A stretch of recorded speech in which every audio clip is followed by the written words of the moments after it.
And when he comes back, it says he's going to reign on the earth for 1,000 years. Now, the Old Testament actually doesn't tell you about the time frame. Only in Revelation do we have this reference to the 1,000-year reign of the Messiah.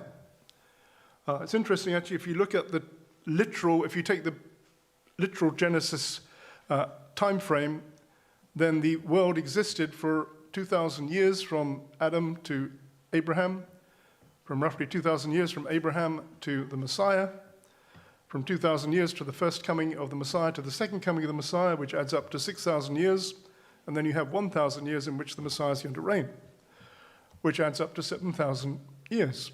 And the last one is the Shabbat, the day of rest. It's the seventh day, when the Messiah reigns and brings peace and justice to the world. But the emphasis on the 1,000 years you'll only find in one chapter, which is chapter 20 of Revelation.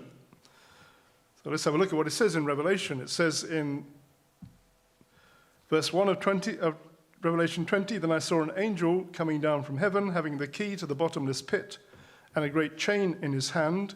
He laid hold of the dragon, that serpent of old, who is the devil and Satan, and bound him for 1,000 years, cast him into the bottomless pit and shut him up, and set a seal on him so that he should deceive the nations no more till the 1,000 years were finished. But after these things he must be released for a little while." Okay, so that passage tells you that when Jesus comes back, he's going to deal, first of all, with Satan, who's the reason why everything has gone wrong and is going wrong in our world. He's the author of all sin and wickedness, and he lays hold of the dragon, that's Satan, the devil, and he binds him for 1,000 years. In fact, Jesus doesn't do it, just a little angel comes and does it.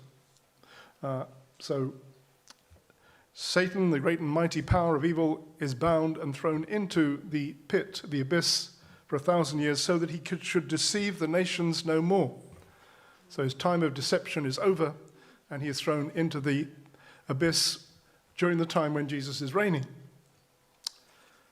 And then the next verse, in verse 4, it says, "And I saw thrones, and they sat on them, and judgment was committed to them. Then I saw the souls of those who had been beheaded for their witness to Jesus, for the word of God, who had not worshipped the beast and his image, not received his mark on their foreheads or on their hands. Then they lived and reigned with Christ for 1,000 years. The rest of the dead did not live again until the 1,000 years were finished. This is the first resurrection. Blessed and holy is he who has part in the first resurrection.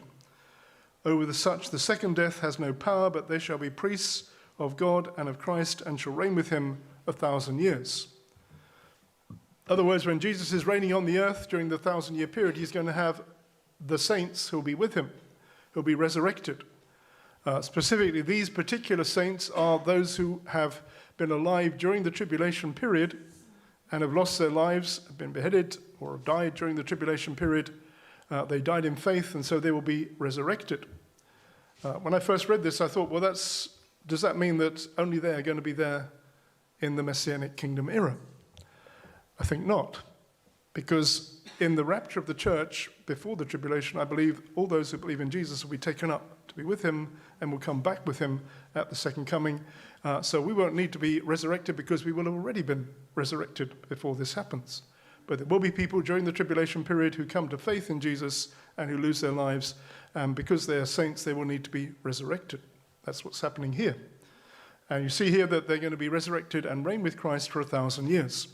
So again, if you think that the future is a bit bleak, the future, if you're a Christian, is that you're going to be with Jesus during 1,000 years when he's reigning on the earth and making peace and justice and running the world as it should be. Can't wait to see that.